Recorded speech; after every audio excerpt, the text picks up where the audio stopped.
Que se passe-t-il lorsque le carburant qui alimente les lumières, les trains et les usines de France est soudainement coupé par les nations qu'elle avait autrefois colonisées? Que se passe-t-il lorsque l'uranium, pilier invisible de l'empire nucléaire parisien, ne circule plus des sables du Niger vers les réacteurs européens? C'est exactement ce que Trowey avait prédit. En août 2025, le Niger a fermé ses exportations d'uranium, immobilisant des cargaisons valant des centaines de millions de dollars et laissant la France chercher désespérément des solutions. Mais comment en est-on arrivé là? Et cela confirme-t-il que Trowey avait raison, c'est la France qui a besoin de l'Afrique, pas l'inverse? La nouvelle a frappé avec le même choc que celui d'une catastrophe naturelle ou d'un assassinat politique. Une annonce de la NMA a provoqué des remous à Paris, le Niger stoppait toutes ses exportations d'uranium vers la France. Au début, cela semblait n'être qu'une nouvelle déclaration de style militaire du Sahel. Mais cette fois, il ne s'agissait pas de paroles en l'air. Les expéditions à la frontière ont été gelées, les contrats annulés, et les opérations minières françaises pratiquement saisies du jour au lendemain. Orano, le champion nucléaire français détenu par l'État, a observé, impuissant, plus de 200 millions de dollars d'uranium restés bloqués dans le sol nigérien. Les images parlaient d'elles-mêmes. Des camions français stationnés sous la chaleur du désert nigérien, gardés non pas par des agents de sécurité, mais par les soldats locaux. Les contrats, autrefois validés à Paris, n'étaient plus que des bouts de papier, déclarés nuls par un gouvernement affirmant que les ressources du Niger devaient d'abord servir à son peuple. Les responsables français, qui quelques mois plus tôt ne voyaient le nouveau régime nigérien que comme un désagrément temporaire, se retrouvaient soudain face à un cauchemar logistique.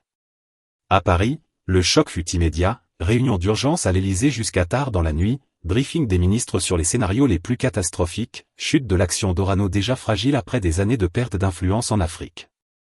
Les journaux annonçaient une crise énergétique imminente. Les commentateurs n'ont pas manqué de comparer la situation à l'embargo pétrolier de 1973, lorsque l'OPEP avait infligé un coup dur à l'Occident et fait grimper les prix du carburant. Mais cette fois, ce n'était pas le pétrole. C'était l'uranium, la source vitale cachée de l'économie nucléaire française. La panique ne portait pas seulement sur la matière première, mais aussi sur le symbole. Pendant des décennies, la France s'est présentée comme le modèle mondial d'indépendance énergétique. Contrairement à l'Allemagne ou à l'Italie, elle n'avait pas à craindre les pipelines russes ou les conflits pétroliers du Moyen-Orient. Ses réacteurs nucléaires disséminés sur le territoire lui donnaient une réputation d'autosuffisance. La perte soudaine de l'uranium nigérien a dévoilé le vrai visage de cette indépendance, même la force la plus précieuse de la France reposait sur le sol africain. Au Niger, l'annonce fut faite avec un ton sans appel. Le gouvernement déclara que les droits miniers français obtenus durant des décennies de domination post-coloniale étaient révoqués. L'uranium nigérien, insistait-il, serait désormais réservé au développement local ou vendu à des partenaires offrant de meilleures conditions. En pratique, la France se voyait retirer son joyau énergétique pour en faire un levier de négociation. Les conséquences furent immédiates. La France dut se tourner vers le Kazakhstan, l'Ouzbékistan et le Canada pour ses approvisionnements, mais ces alternatives avaient un coût, littéralement. Les prix mondiaux de l'uranium ont grimpé face à l'incertitude. Les contrats ont dû être renégociés dans l'urgence, avec des conditions moins favorables. Les industries françaises se préparaient à des factures d'électricité plus élevées et les ménages furent avertis d'éventuelles hausses. Les débats au Parlement s'envenimaient, chacun accusant l'autre d'avoir laissé échapper le contrôle sur ses anciennes colonies. Pour les observateurs internationaux, il s'agissait d'un enjeu plus large que l'uranium, c'était une question de pouvoir. Le Niger, longtemps considéré comme périphérique, venait de montrer qu'il pouvait mettre l'une des économies les plus importantes d'Europe sous pression. Il ne s'agissait pas d'un effondrement total, mais le message était clair, la France n'était plus intouchable. Dans les capitales africaines, l'événement fut salué comme un tournant. Des éditoriaux louaient le courage des dirigeants nigériens, et à Ouagadougou ou Bamako, des foules manifestaient leur solidarité, brandissant des pancartes, nos ressources, nos règles. Cette suspension de l'uranium n'était plus seulement une question énergétique, elle symbolisait la longue attente de l'Afrique pour affirmer sa souveraineté. Et pourtant, derrière les célébrations et la panique, une question cruciale subsistait, si la France avait construit son empire nucléaire sur l'uranium nigérien, comment cette vulnérabilité avait-elle pu rester invisible pour le public français? Comment une nation fière de son indépendance énergétique avait-elle ignoré qu'un petit pays africain pouvait influencer autant son avenir? Cette question nous ramène à l'histoire cachée de l'addiction nucléaire française, que l'État a toujours préféré garder dans l'ombre. Pour le citoyen français moyen, le nucléaire a toujours été une source de fierté nationale. Les manuels scolaires présentent la France comme un pays libéré de la volatilité du pétrole et du gaz, traçant son chemin grâce à l'énergie atomique. Les politiques se vantaient de ne pas dépendre des pipelines russes comme l'Allemagne. Pourtant, la coupure de l'uranium nigérien révéla ce que Paris avait soigneusement caché, son indépendance nucléaire n'avait jamais été complète. Les racines de cette contradiction remontent aux années 1970. Après la crise pétrolière mondiale, la France a misé sur le nucléaire pour sécuriser son approvisionnement électrique. Une politique ambitieuse mais gourmande en uranium. Or, la France n'avait pas de gisement significatif. Pour alimenter ses réacteurs, il fallait importer. Et c'est là que l'Afrique est entrée en jeu. Le Niger, l'un des pays les plus pauvres du monde, devint central dans le grand projet nucléaire français. Des entreprises comme Arava, l'ancêtre d'Orano, obtinrent des contrats à long terme permettant à la France d'exploiter l'uranium selon des termes fixés à Paris, et non à Niamey. Pendant des décennies, le Niger extrayait le minerai dans des conditions que les critiques qualifiaient de néocoloniales, tandis que la France bénéficiait d'électricité bon marché. Les habitants du Niger restaient dans la pauvreté, exposés à des conditions de travail dangereuses et à la poussière radioactive, tandis que les foyers français jouissaient d'une énergie stable et abordable. Cette asymétrie n'était pas un hasard, elle était volontairement conçue. La France construisait un mythe d'autosuffisance énergétique tout en externalisant les coûts, humains et économiques, vers son ancienne colonie. Les responsables français évoquaient la diversification, parlant de contrats avec le Canada ou le Kazakhstan, mais rarement du fait que le Niger représentait à lui seul environ 1/5 des importations d'uranium françaises. Pendant des années, le ressentiment a couvé au Niger. Les gouvernements successifs remettaient en question l'équité des accords, mais manquaient de levier, Paris détenait trop d'influence. Les troupes françaises étaient stationnées sous prétexte de lutte contre l'insurrection, l'aide française était liée à la conformité politique, et les entreprises françaises dominaient le secteur minier. Ce n'est qu'après le coup d'État de 2023, lorsque le gouvernement nigérien expulsa les troupes françaises et rompit les anciens contrats, que ce déséquilibre a pu être corrigé. L'ampleur du secret autour de cette dépendance était frappante. La France se proclamait nation nucléaire indépendante, tout en reposant sur l'uranium nigérien. La plupart des Français connaissaient la Russie comme fournisseur de gaz, mais peu savaient que leur café du matin pouvait être préparé grâce à l'uranium du Niger. L'illusion d'autonomie servait autant à contrôler le récit qu'à contrôler les réacteurs. La coupure de l'uranium n'a pas seulement interrompu un approvisionnement, elle a exposé des décennies de dépendance cachée. L'image de force nucléaire de la France, cultivée pendant près d'un demi-siècle, paraissait fragile, presque vide. L'indépendance énergétique vantée au monde reposait sur des contrats qu'un pays africain pouvait annuler d'un geste. Pourtant, la France n'a pas sombré immédiatement. Pourquoi? Grâce aux stocks stratégiques, aux contrats de secours et aux solutions coûteuses mises en place en urgence.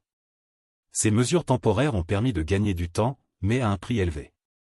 Lorsque le Niger a coupé ses exportations, beaucoup prédisaient un effondrement immédiat du système énergétique français. Après tout, près de 3/4 de l'électricité nationale proviennent du nucléaire, et le Niger fournissait une part critique de l'uranium.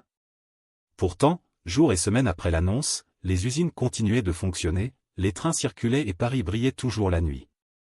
Le blackout attendu n'a jamais eu lieu.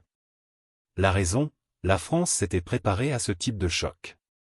Même si Paris n'avait jamais admis publiquement sa dépendance au Niger, ses stratèges énergétiques anticipaient l'instabilité politique au Sahel. Des réserves stratégiques d'uranium suffisaient à alimenter les réacteurs pendant plusieurs mois, le temps de trouver des alternatives. Parallèlement, la France avait discrètement diversifié ses fournisseurs, Kazakhstan, Ouzbékistan, Canada et même Australie, souvent à des coûts plus élevés, pour réduire la dépendance au Niger. Mais ces solutions temporaires ont un coût. L'uranium du Kazakhstan ou du Canada est plus cher et moins facile à transporter que celui du Niger, situé relativement près de la France. Le transport sur de longues distances implique des coûts plus élevés, des délais plus longs et parfois des risques géopolitiques. Ces nouvelles stratégies permettent de tenir, mais fragilisent la rentabilité et augmentent le prix de l'électricité. Orano, privée de son joyau nigérien, a été la plus touchée. L'entreprise a dû se tourner vers de nouveaux marchés, mais les coûts ont explosé. Les 200 millions de dollars d'uranium bloqués au Niger n'étaient que la partie émergée de l'iceberg. Les revenus à long terme se sont effondrés, et la baisse de son influence symbolise le recul plus large de la France en Afrique. Pour l'instant, la France a évité le désastre, mais le risque demeure. Les stocks finissent par s'épuiser, les contrats alternatifs ne remplacent pas totalement le Niger, et les coûts élevés des nouvelles sources créent leur propre vulnérabilité, surtout dans un marché mondial de plus en plus demandeur d'uranium. Si la France lutte pour maintenir sa domination nucléaire à travers des solutions coûteuses, qu'en est-il pour l'Afrique? Le continent, jadis perçu comme faible, détient désormais les cartes. Tandis que la France s'efforce de maintenir son approvisionnement via des importations lointaines et coûteuses, le climat en Afrique est tout autre. À Niamey, Ouagadougou et Bamako, le bras de fer autour de l'uranium est perçu comme un tournant. Pour la première fois depuis des décennies, les dirigeants africains voient un ancien colon s'adapter à leurs décisions. Le geste du Niger n'était pas seulement économique, il avait un fort symbolisme. Pendant des générations, l'Afrique a été exploitée pour servir les besoins de l'Europe. L'uranium renverse cette dynamique, l'Afrique détient désormais une ressource dont l'Europe a besoin et impose les règles. Des leaders comme Ibrahim Traoré du Burkina Faso ont utilisé la crise pour illustrer leur célèbre phrase « La France a besoin de l'Afrique, pas l'Afrique de la France ». Le soutien à Niamey fut clair, l'ère des contrats coloniaux bon marché est terminée. D'autres pays africains ont commencé à réexaminer leurs concessions minières, symbolisant une vague de renégociations sur le continent. Pour le public africain, la scène est profondément symbolique. Les marchés et universités débattent, fiers de voir des entreprises françaises chercher des alternatives. Une seule décision nigérienne a secoué une grande économie européenne. Si le Niger peut le faire avec l'uranium, pourquoi d'autres pays ne pourraient-ils pas le faire avec le pétrole, le gaz ou le cuivre? En reprenant le contrôle de l'uranium, le Niger se positionne comme un acteur souverain capable de négocier avec les puissances émergentes comme la Russie ou la Chine, désireuses de renforcer leurs liens avec le Sahel. Là où autrefois la France était l'unique partenaire, de nouvelles alliances se dessinent. Cette diversification redéfinit le rôle géopolitique de l'Afrique. La décision du Niger dépasse le simple minerai, elle refuse que les héritages coloniaux dictent les échanges contemporains. Bien sûr, ce nouveau levier comporte des risques, il ne garantit pas automatiquement prospérité ou stabilité, et il faudra éviter que les revenus de l'uranium ne soient perdus dans la corruption ou le népotisme. Mais sur le plan symbolique, la victoire est immense. Pour la première fois, les gouvernements africains utilisent leurs ressources comme un outil de négociation. Pour l'Europe, le message est clair, l'Afrique n'est plus une ressource inépuisable et gratuite. Chaque dollar dépensé pour sécuriser l'uranium ailleurs rappelle que ce continent a du pouvoir. La France, financièrement et symboliquement, ressent déjà les conséquences.